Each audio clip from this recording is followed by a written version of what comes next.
If you're working on social media for a more established business, then you'll likely be supporting a look and feel that's already in place.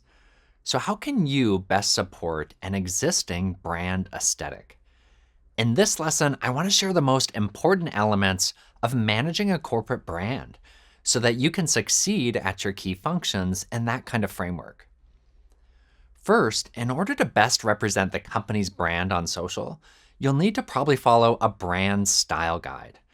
Now, a company's brand style guide usually includes a lot of everything: their logo, fonts, their colors, imagery styles, and other things like the brand's voice, tone, and the key messages.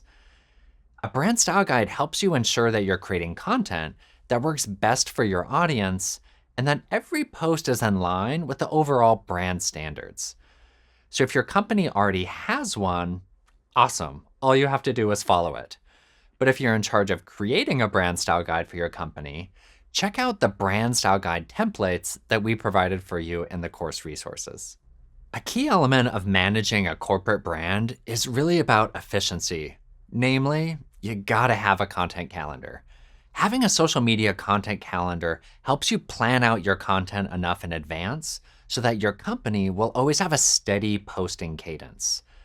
Here's a few things to be aware of when developing a content calendar. First, your posting cadence is going to look different between different platforms. You might only post 2 or 3 posts a week to LinkedIn, but multiple single sentences every day on Twitter, for example. Now, this really just takes planning. Next, you're going to need to figure out what are all the proper approvals you need before posting. So just make sure that everything you post has the right approvals because these posts are representing the company after all.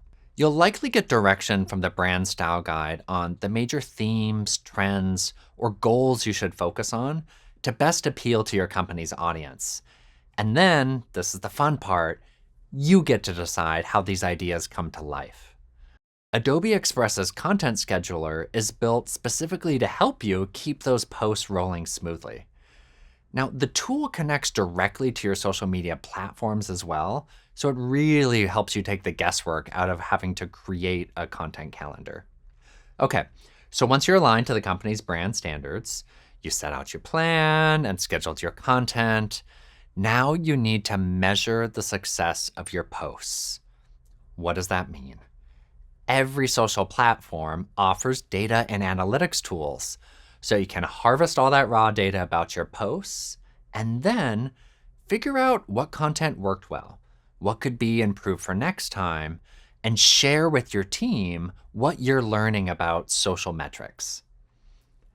As you're analyzing the data about your posts, here's some questions to ask yourself and to share with your team. What are certain types of posts that get a lot more engagement? Are there certain platforms that seem to work better for your audience? Are there times or cadences of your posts that seem to be more effective? Asking yourself these types of questions will help you make informed decisions and recommendations to your team moving forward. And keep in mind, there's often no clear right or wrong answer. Sometimes social is more of an art than a science. Sometimes posts take off, and other times they don't. It's all a part of the process. So bring curiosity to learning about how you're connecting with your audience. Whether you're new to managing social media within a corporation or you've done it for a few years, following these best practices help you see the kind of results you're looking for, namely increasing your interaction with your audience and growing your brand's social media presence.